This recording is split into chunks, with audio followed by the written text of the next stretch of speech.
Doubtnut पर आप पाएं कोटा के बेस्ट और टॉप टीचर्स जैसे NV sir, GB sir, Akanksha ma'am की फ्री वीडियो लेक्चर्स। आज ही डाउनलोड कीजिए डाउटनेट ऐप। हेलो गाइस, तो कंटिन्यू करते हैं हम अपना chapter photosynthesis in higher plants. Okay, last video में हमने देखा था कि जो लाइट रिएक्शन है उसके बेसिक प्रोसेस क्या क्या हो रहे हैं। उस समय क्या मिलता है, एटीपी मिलता है, एनएडीपीएच मिलता है, ऑक्सीजन भी मिलता है। ठीक है, तो ऑक्सीजन तो डिफ्यूजन के थ्रू बाहर निकल चुका है, लेकिन हम देखेंगे कि एटीपी और एनएडीपीएच जो ये एनर्जी मॉलिक्यूल्स हैं ये यूज़ कहाँ पे हो रहे हैं। ठीक है, तो स्टार्ट करते हैं हम। अब देखो, फर्स्ट टॉपिक अपना यही है कि where the ATP and NADPH are used. तो अब हमने क्या देखा था, प्रोडक्ट्स ऑफ लाइट रिएक्शन कौन कौन से हैं, एटीपी, एनएडीपीएच और O2। ठीक है, अब जैसे कि मैंने बताया कि O2 जो होता है अपना डिफ्यूज कर जाता है आउट ऑफ क्लोरोप्लास्ट, लेकिन अपना जो एटीपी होता है एंड एनएडीपीएच जो होते हैं इनको यूज किया जाता है किसके लिए, ऐसी प्रोसेस के लिए जिसकी हेल्प से सिंथेसिस होता है किसका, फूड का, और मोर अकेलेटली वी कैन से शुगर्स का। तो बेसिकली ये सब किस में हेल्प कर रहे हैं, शुगर के फॉर्मेशन में, और we can say they are helping in biosynthetic phase of photosynthesis. जो लाइट रिएक्शन था, एक बार हम यहाँ पे फिर से मेंशन कर देते हैं, वो था अपना फोटोकेमिकल फेज। ठीक है, और ये क्या है अपना बायोसिंथेटिक फेज ऑफ फोटोसिंथेसिस। अब कहने को तो देखो ये प्रोसेस जो है अपना लाइट रिएक्शन पे डिपेंडेंट नहीं है, ठीक है, लेकिन उसके प्रोडक्ट्स पे तो डिपेंडेंट है। तो आगे इन्होंने ये लिख रखा है कि जो प्रोसेस है अपना डायरेक्टली डिपेंड नहीं करता किस पे, लाइट पे, लेकिन उसके प्रोडक्ट्स पे डिपेंड करता है। अब एक क्वेश्चन आता होगा कि हाँ भाई इसको हम कैसे वेरीफाई कर सकते हैं, कैसे आप कह सकते हैं कि अपना जो डार्क रिएक्शन है ये लाइट के प्रोडक्ट्स पे डिपेंड कर रहा है। तो सिंपल सी बात है, हमारा बायोसिंथेटिक फेज जो है वो स्टार्ट करता है कब, जब लाइट रिएक्शन होने लगते हैं। ठीक है, लेकिन जैसे ही लाइट अनअवेलेबल हो जाती है तो अपना बायोसिंथेटिक प्रोसेस भी होता है वो थोड़े टाइम बाद रुक जाता है। ठीक है, अब जैसे ही फिर से इसको लाइट मिलती है फिर से अपना बायोसिंथेटिक फेज जो है स्टार्ट कर जाता है।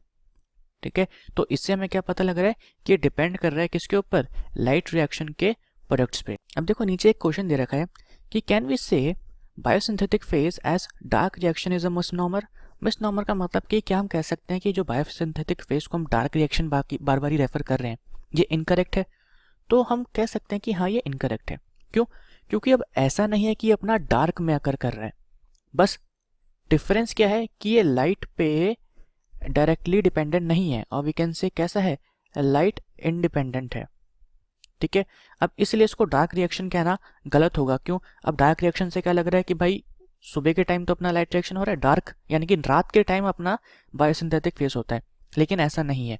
पूरे दिन बायोसिंथेटिक फेज होता रहता है, पूरे दिन शुगर्स का फॉर्मेशन होता रहता है, बस ये लाइट पे डिपेंडेंट नहीं होता। ठीक है, इसमें फोटोकेमिकल प्रोसेसेस वगैरह नहीं होती, इसलिए इसको डार्क रिएक्शन कहना क्या होगा, एक मिसनॉमर होगा। तो एग्जाम में ये स्टेटमेंट के फॉर्म में आ सकता है। तो अब देखो, हम जब चैप्टर स्टार्ट कर रहे थे तो अर्ली एक्सपेरिमेंट्स के अंदर हमने एक इक्वेशन पढ़ी थी क्या, कि जब हम कार्बन डाइऑक्साइड को कंबाइन करते हैं वाटर के साथ तो हमें क्या मिलता है, CH2O होल N। ये क्या था, अपना एम्पेरिकल इक्वेशन था किसका, और शुगर्स का। ठीक है, कह सकते हैं फोटोसिंथेसिस का, शुगर्स का नहीं फोटोसिंथेसिस का, जहाँ पे ये अपना CH2ON रिप्रेजेंट कर रहा था शुगर्स। तो अब साइंटिस्ट ने सोचा कि इसका जो बीच का प्रोसेस है या जो फिक्सेशन हो रहा है कार्बन डाइऑक्साइड का, ये सब हो कैसे रहा है। ठीक है, ये पूरी फोटोसिंथेसिस की जो बेसिक इक्वेशन दे रखी थी, इसके पीछे मतलब राज क्या है, जो पीछे बैकग्राउंड में सारा प्रोसेस हो रहा है वो कौन कौन से हो रहे हैं। तो अपने एक साइंटिस्ट थे जिनका नाम क्या था, मेल्विन केल्विन। इन्होंने क्या करा, इन्होंने फोटोसिंथेटिक कार्बन को यूज करा किसके अंदर, एल्गल फोटोसिंथेसिस के अंदर। ठीक है, यानी कि जो उसको कार्बन डाइऑक्साइड प्रोवाइड किया गया उसको क्या दे दिया, रेडियो एक्टिव कार्बन। और इससे क्या पता लगा कि अपना जो फर्स्ट प्रोडक्ट होता है कार्बन डाइऑक्साइड फिक्सेशन का, वो 3 कार्बन ऑर्गेनिक कंपाउंड था। ठीक है, अब उन्होंने क्या करा, पूरा का पूरा जो बायोसिंथेटिक साइकिल था उसको डिस्कवर करा और क्या नाम दिया, केल्विन साइकिल नाम दिया अपने नाम के बेसिस पे। ठीक है, और फर्स्ट प्रोडक्ट जो इन्होंने बोला कि वो कौन सा बन रहा है, वो बन रहा है 3-फॉस्फोग्लिसरिक एसिड। ठीक है, शॉर्ट फॉर्म में इसको हम क्या कहते हैं, PGA कहते हैं। अब ये पूछ रहा है कि यहाँ पे how many carbon atom does it have. तो अब जाहिर सी बात है, बोला है कि 3 कार्बोनिक एसिड है तो यहाँ पे 3 कार्बन एटम ही होंगे, 3C कंपाउंड है तो। ठीक है, आगे मूव करते हैं। अब देखो, साइंटिस्ट ने ये जानने की कोशिश करी कि क्या सारे प्लांट्स के अंदर ही हमें फर्स्ट प्रोडक्ट PGA मिलता है। तो वाइड रेंज ऑफ प्लांट्स के ऊपर एक्सपेरिमेंट्स कंडक्ट किए गए। ठीक है। और हमें पता क्या लगा कि नहीं, ऐसा नहीं है। जब CO2 का फिक्सेशन होता है तो कुछ कुछ प्लांट्स के अंदर हमें एक और प्रोडक्ट देखने को मिलता है, और वो कौन सा है? ऑक्सैलो एसिटिक एसिड, यानी कि OAA। अब ये 3C कंपाउंड नहीं बल्कि 4C कंपाउंड है। डेट मीन्स कि इसके अंदर 4 कार्बन एटम्स देखने को मिलते हैं, ठीक है। तो अब प्लांट्स जो थे उनको 2 कैटेगरीज में क्लासिफाई कर दिया, C3 प्लांट्स और C4 plants, according to their first CO2 fixated product, ठीक है। तो अब हम देखेंगे क्या C3 प्लांट्स की C3 साइकिल और C4 प्लांट्स की C4 पाथवे या C4 साइकिल, ठीक है। तो अब आई गेस आपको समझ में आ चुका है कि C4 पाथवे और C3 पाथवे क्यों कहते हैं, इनके फर्स्ट प्रोडक्ट की वजह से, ठीक है। C3 पाथवे जो था अपना, ये डिस्कवर करा था किसने? कैल्विन ने, तो उसको कैल्विन साइकिल भी कह देते हैं, ओके। और C4 पाथवे जो था अपना, हम आगे देखेंगे, ये हैच-स्लैक ने डिस्कवर करा था, इसलिए इसको हम क्या कहते हैं? Hatch and slack pathway, okay. इसको हम आगे भी देखेंगे। अब इंपॉर्टेंट क्वेश्चन एक और आता है कि हमारा प्राइमरी एक्सेप्टर कौन होता है ऑफ कार्बन डाइऑक्साइड, ठीक है। तो साइंटिस्ट ने क्या सोचा, देखो अब आप खुद ही थोड़ी कॉमन सेंस लगाओ कि C4 के अंदर अपना प्रोडक्ट जो है, फर्स्ट प्रोडक्ट कौन सा बन रहा है? 4C बन रहा है। तो इनको क्या लगा कि प्राइमरी एक्सेप्टर जो होगा वो कोई 3C कंपाउंड होगा, तभी उसके साथ एक कार्बन डाइऑक्साइड मिलके क्या बन रहा है अपना? 4C कंपाउंड मिल रहा है। कैल्विन साइकिल के केस में हमें C3 प्रोडक्ट मिल रहा था, तो उनको क्या लगा कि उस केस में अपना क्या है? कोई 2C प्रोडक्ट है जो कार्बन डाइऑक्साइड एक्सेप्ट करके क्या बना रहा है? एक 3C प्रोडक्ट, यानी कि PGA फॉस्फोग्लिसरिक एसिड। लेकिन ऐसा नहीं है। जब एक्सपेरिमेंट्स किए गए तो हमें क्या पता लगा कि अपना जो प्राइमरी एक्सेप्टर है कार्बन डाइऑक्साइड का, वो है एक 5C कार्बन कंपाउंड जिसका नाम क्या है? राइब्यूलोस बाइफॉस्फेट, और we can say RUBP, okay. अब ये कैसे पॉसिबल है कि 5C कंपाउंड से 3C कंपाउंड मिल रहा है? तो हम इसको फर्दर आगे जब कैल्विन साइकिल स्टडी करेंगे तो देखेंगे। दूसरी इंपॉर्टेंट बात, यहाँ पे अपने एक एंजाइम भी इन्वॉल्व होती है, और जिसका नाम क्या है? Rubisco, okay. अब इसका फुल फॉर्म भी क्या है? देखो, राइबोल्यूस बाइफॉस्फेट, सेम यही है। CO, C stand for carboxylase, okay, and O stand for oxygenase. That means कि इससे क्या पता लग रहा है कि ये जो अपनी एंजाइम है, ये कार्बन डाइऑक्साइड और ऑक्सीजन दोनों के साथ वर्क करती है। और इसका क्या फंक्शन है? जब RUBP अपना CO2 के साथ कंबाइन करता है तो उस रिएक्शन को ये कैटेलाइज करती है, ठीक है। आगे जाके हम देखेंगे कभी कभी जब हाई कंसंट्रेशन होता है किसका? ऑक्सीजन का, ठीक है, जब बहुत ज़्यादा होता है। देखो वैसे तो क्या है कि अपनी जो एंजाइम है ये प्रेफर करती है किसको? कार्बन डाइऑक्साइड को ज़्यादा, ठीक है। तो जब कार्बन डाइऑक्साइड की कंसंट्रेशन और ऑक्सीजन की कंसंट्रेशन बराबर होगी तो हमेशा ये CO2 को प्रेफर करेगी और CO2 को अटैच करवाएगी किसके साथ? RUBP के साथ, ठीक है। लेकिन जब CO2 का कंसंट्रेशन बहुत ही ज़्यादा हो जाता है तो क्या होगा?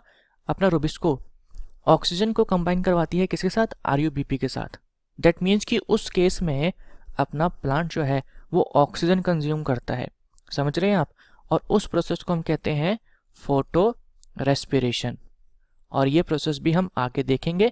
इस प्रोसेस को हम क्या कहते हैं? C2 pathway. और क्यों कहते हैं C2 पाथवे?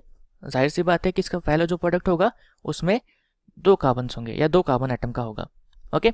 अब स्टार्ट करते हैं हम कैल्विन साइकिल। हमने बेसिक इन्फॉर्मेशन सारी ले ली है। अब देखो एक इंपॉर्टेंट बात, अपना जो कैल्विन साइकिल होता है, कैल्विन पाथवे जो होता है, ये अकर करता है इन ऑल फोटोसिंथेटिक प्लांट्स, ठीक है।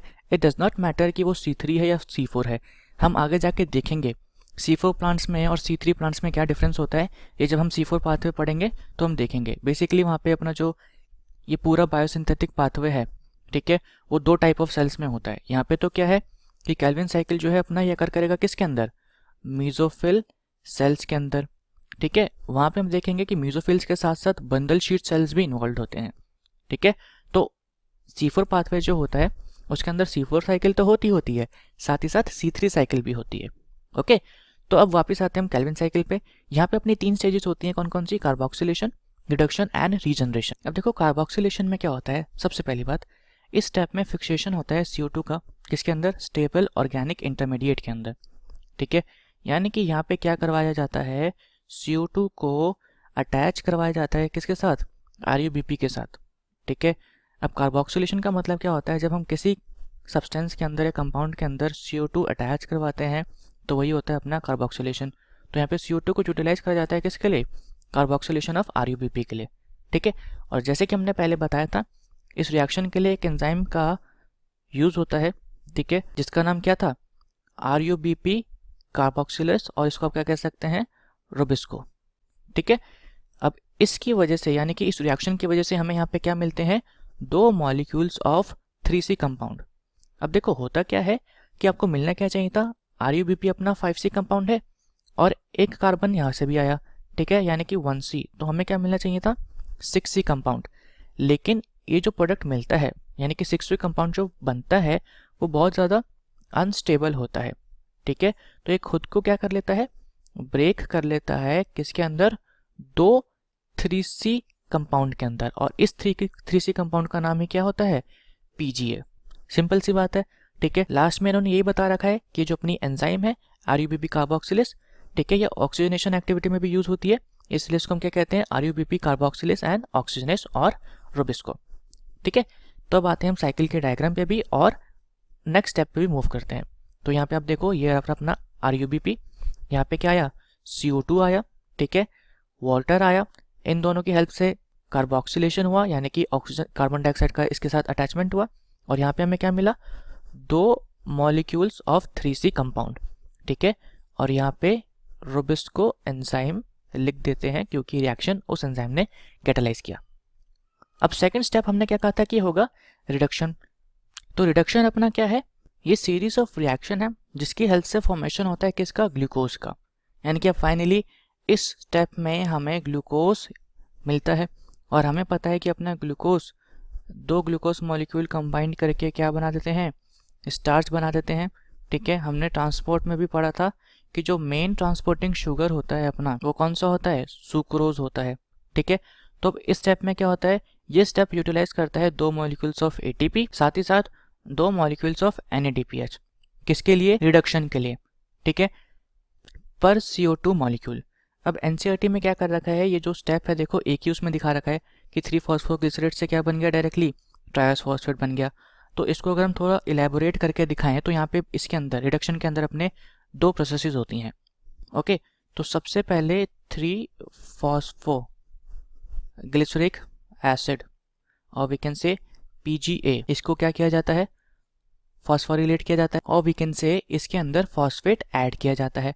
तो यहाँ पे कंजम्पशन होता है ATP का, और यहाँ पे हमें क्या मिलता है, ADP। अब देखो ये सारे वो ATPs यूज हो रहे हैं जो बने थे ड्यूरिंग लाइट रिएक्शन। अब हमें यहाँ पे क्या मिलता है, 1,3-डाईफॉस्फोग्लिसरिक एसिड। अब फॉस्फेट ऐड हो गया है तो डाईफॉस्फोग्लिसरिक एसिड हो गया, ठीक है। अब हमारे पास कितने मॉलिक्यूल्स थे, 3C के 2 मॉलिक्यूल्स थे PGA के, तो जाहिर सी बात है कि एक के लिए एक ATP यूज हो रहा है तो 2 के लिए 2 ATP यूज होंगे, ठीक है। अब आते हैं यहाँ पे, तो अब फाइनली 1,3-फॉस्फोग्लिसरिक एसिड जो है, डाईफॉस्फोग्लिसरिक एसिड, इसका होगा रिडक्शन, और ये होता है किसकी हेल्प से, NADPH की हेल्प से। तो ये अपना कन्वर्ट हो जाता है किसमें, NADP में, और यहाँ पे हमें क्या मिलता है, ग्लिसरल्डिहाइड फॉस्फेट, ठीक है। और इसको हम क्या कहते हैं, इसको हम ट्रायोस फॉस्फेट भी कहते हैं। अब इसके भी 2 मॉलिक्यूल्स यहाँ पे बने थे, तो अब जाहिर सी बात है कि सब में हमें क्या लगाना पड़ेगा, 2-2 लगाना पड़ेगा, यानी कि अपने पर CO2 मॉलिक्यूल, ठीक है, पर CO2 मॉलिक्यूल 2 ATP और 2 NADPH ये कंज्यूम हो रहे हैं कौन से फेस में, रिडक्शन वाले फेस में। अब हमने स्पेशली रिडक्शन मेंशन करा है, क्यों, क्योंकि आप देखेंगे कि रीजनरेशन वाले फेस में भी ATP का कंजम्पशन होता है। अब आगे मूव करते हैं, यहाँ पे क्या कह रखा है कि the fixation of 6 molecules of CO2 and 6 turns of cycles are required for removal of 1 molecule of glucose. अब देखो सबको पता है कि अपना ग्लूकोज जो है वो एक 6C कंपाउंड है, उसका फॉर्मूला क्या होता है, C6H12O6। तो इसके लिए हमें कितने कार्बन चाहिए, 6 कार्बन चाहिए, तो 6 कार्बन जाहिर सी बात है कि 6 टन्स में आएंगे। अब उसके लिए CO2 को 6 टाइम्स फिक्स करना पड़ेगा। अब हमने यह बोला कि रिडक्शन में 2 ATP मॉलिक्यूल्स और 2 NADPH मॉलिक्यूल्स पर CO2 मॉलिक्यूल जा रहे हैं, ठीक है। तो 6 के लिए कितने जाएंगे, जाहिर सी बात है कि 1 के लिए 2 है, यानी कि 6 के लिए 12, ठीक है। 1 के डबल लग रहे हैं, यानी कि 6 के लिए 12, तो 12 ATP और साथ ही साथ 12 NADPH, ये अपने लगेंगे रिडक्शन वाले फेस में, ठीक है। अब लास्ट फेज होता है अपना रीजनरेशन। इस फेज में हम क्या देखेंगे, अपना जो RUBP यूज हुआ है, ठीक है, वो वापस से क्या होता है, रीजनरेट होता है।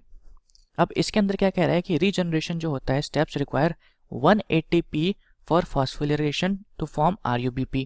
तो अब देखो वापस इसी साइकिल पे आते हैं। यहाँ पे हमें क्या मिले थे फाइनली, रिडक्शन के बाद 2 मॉलिक्यूल्स ऑफ ट्रायस फॉस्फेट और we can say glyceraldehyde 3 phosphate, okay.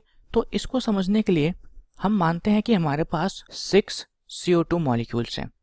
अब जाहिर सी बात है कि जब एक CO2 मॉलिक्यूल एक RUBP के साथ कंबाइन करेगा तो 6 किसके साथ कंबाइन करेंगे, 6 RUBP मॉलिक्यूल के साथ। यहाँ पे हमें क्या मिलेगा, PGA फॉस्फोग्लिसरिक एसिड, ठीक है, जो कि अपना 3C कंपाउंड है। कितने मॉलिक्यूल्स मिलने चाहिए इसके, 6 मॉलिक्यूल्स मिलने चाहिए। लेकिन पीछे मैंने आपको समझाया था क्या कि 1 molecule of 5C compound plus 1 molecule of carbon dioxide और we can say 1C compound, तो हमें यहाँ पे क्या मिलेगा, 1 मॉलिक्यूल ऑफ 6C कंपाउंड। लेकिन ये अनस्टेबल होता है तो ये खुद को ब्रेक कर लेता है किसके अंदर, 2 मॉलिक्यूल्स ऑफ 3C कंपाउंड। तो यहीं पे कॉन्सेप्ट लगेगा। अब यहाँ पे कितने हैं, 6 molecules of 5C compound and 1C compound. इसके कॉम्बिनेशन से हमें यहाँ पे क्या मिलना चाहिए, 6 मॉलिक्यूल्स ऑफ 6C कंपाउंड। लेकिन ये 6C कंपाउंड अनस्टेबल होता है तो खुद को ब्रेक कर लेता है किसके अंदर, 6 मॉलिक्यूल्स ऑफ, यहाँ पे हो जाएगा और ये हो जाएगा कितना, फर्दर खुद को 2 में ब्रेक कर लेगा और यहाँ पे 3C कंपाउंड। तो 6 इंटू कितना हो जाएगा 2, 12। तो यहाँ पे हमें क्या मिलते हैं, 12 मॉलिक्यूल्स ऑफ 3 फॉस्फोग्लिसरिक एसिड, ठीक है। अब हमने बताया था कि एक फॉस्फोग्लिसरिक एसिड के लिए 1 ATP, 12 के लिए 12 ATP, ठीक है। अब यहाँ पे भी क्या मिलेंगे, 12 1,3 डाइफॉस्फोग्लिसरिक एसिड। आगे मूव करते हैं। अब यहाँ पे भी फिर से ये भी 12 हो जाएगा, 12 NADPH, ये भी 12 हो जाएगा, ठीक है। और फिर से यहाँ पे ट्रायस फॉस्फेट के भी 12 मॉलिक्यूल्स मिलेंगे, ठीक है। अब होता क्या है कि इस वाले स्टेप के बाद अपना स्टार्ट होता है कि लास्ट स्टेप है रिडक्शन का। तो इसमें से 12 में से 2 अपने ग्लिसरल्डिहाइड 3 फॉस्फेट चले जाते हैं किसके लिए, शुगर फॉर्मेशन के लिए, ठीक है। और ये 2 3C कंपाउंड मिलके, 2 3C कंपाउंड है, ठीक है। तो 2 मिलके एक 6C कंपाउंड बनाते हैं, यानी कि अपना ग्लूकोज बनाते हैं। सिंपल सी बात है, बहुत ही इजी है, सिंपल मैथ्स है इसके अंदर। अब बचे अपने क्या, 10 ट्रायोस फॉस्फेट, ओके, और we can say glyceraldehyde phosphate. अब यहाँ से स्टार्ट हो जाता है अपना रीजनरेशन फेज। यहाँ पे होगा फॉस्फोरिलेशन, यानी कि ATP को यूज करके फॉस्फेट ऐड किया जाएगा। अब ये अपना 3C कंपाउंड है। तो फाइनली अब हमें यहाँ पे क्या मिलेगा, फिर से मिल जाएगा RUBP। अगर देखो हम यहाँ पे सिंपल मैथ्स लगाएं पहले की तरह, तो हमें क्या मिलना चाहिए, हमें RUBP के 6 मॉलिक्यूल्स चाहिए वापस, ठीक है। अगर मान लो चलो 6 भी नहीं मिलते, यहाँ से अगर 3C देखें, अगर इसको हम 5 मॉलिक्यूल्स कर दें तो यहाँ पे 6C हो जाएगा। अब 6C तो RUBP नहीं होता, तो इसको बेसिकली कह सकते हैं इसकी कुछ ऐसी अरेंजमेंट हो जाती है या कुछ ऐसी चीज़ें हो जाती हैं जिस वजह से हमें क्या मिलता है, यहाँ पे 6 मॉलिक्यूल्स मिल जाते हैं और ये कितना हो जाता है, 5C हो जाता है, ठीक है। तो अब हमें अपना RUBP वापस मिल चुका है और ये क्या है, अपना रीजनरेशन फेज। 10 ट्रायोस फॉस्फेट से 6 मॉलिक्यूल्स ऑफ RUBP जब बनते हैं तो उसके फॉस्फोरिलेशन में हमें 6 ATP लगते हैं। अब टोटल ATP एक ग्लूकोज बनाने के लिए कितने लगे, देखो रिक्वायरमेंट क्या क्या आया, 6 तो अपने को कार्बन डाइऑक्साइड लगे, 12 ATP रिडक्शन वाले फेस में लगे थे और 12 ही NADPH रिडक्शन वाले फेस में लगे थे, ठीक है। ये फर्स्ट था अपना कार्बोक्सिलेशन, ये हो गया रिडक्शन फेस, और लास्ट था रीजनरेशन फेस। तो रीजनरेशन फेस के अंदर अपने सिर्फ ATP लगे, वो भी 6। तो टोटल कंजप्शन कितना हुआ, 6 CO2, 18 ATP, ओके, और 12 NADPH। ये बहुत इंपॉर्टेंट रिजल्ट है, इसको याद रखना है कि केल्विन साइकिल में एक ग्लूकोज मॉलिक्यूल के लिए कितना ATP और NADPH का कंजम्पशन होता है। आते हैं हम वापस NCERT पे। तो देखो रीजनरेशन वाले फेज को आप यहाँ से भी समझ सकते हैं कि ये रहा अपना ट्रायस फॉस्फेट, ठीक है।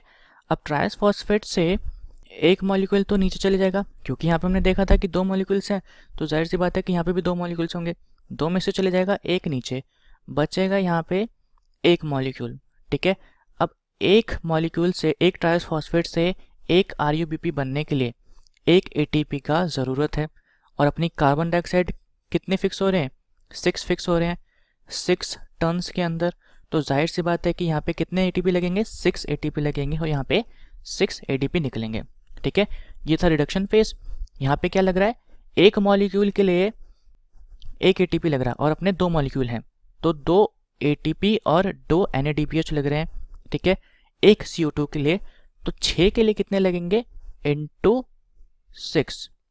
6 यानी कि 12 ATP और 12 NADP, ठीक है। सिंपल सा पॉइंट है। और यहाँ पे हमें क्या मिल जाएगा? अपना सुक्रोज मिल जाएगा। ऊपर यहाँ पे भी हम लिख देते हैं क्या? 6 मॉलिक्यूल्स ऑफ CO2 और यहाँ पे हमें 6 मॉलिक्यूल्स ऑफ RUBP चाहिए होते हैं। तो आई गेस अब ये केल्विन साइकिल जो है पूरा अच्छे तरीके से क्लियर हो चुका है, ठीक है। और अब आपको ये वाला पैराग्राफ भी स्टडी करने में कोई दिक्कत नहीं होगा। एवरी CO2 मॉलिक्यूल को फिक्स करने के लिए क्या चाहिए? 3 मॉलिक्यूल्स ऑफ ATP। कहाँ पे? 2 तो अपने चाहिए रिडक्शन फेज में, एक चाहिए रीजनरेशन फेज में, और 2 मॉलिक्यूल चाहिए NADPH के। NADPH की ज़रूरत सिर्फ कहाँ पे है? रिडक्शन फेज में, ठीक है। अब हमें फिक्स कितने करने हैं? 1 मॉलिक्यूल ऑफ ग्लूकोज, उसके लिए 6 टन्स की ज़रूरत है। दैट मीन्स कि 6 टन्स यानी कि 6 CO2 को फिक्स करने के लिए अपने को 18 ATP चाहिए और 12 NADPH चाहिए। आप यहीं से कर सकते हैं 3 ATP और 2 NADPH। ये लग रहे हैं किसमें? एक टर्म में। तो 6 टन में 6 इंटू 3 और 6 इंटू 2, तो 18 और 12 जो हमने पीछे रिजल्ट निकाला था, ओके। अब नेक्स्ट टॉपिक में, या कह सकते हैं नेक्स्ट वीडियो में, हम स्टडी करेंगे अपना C4 पाथवे। तो see you in the next video. Thank you so much.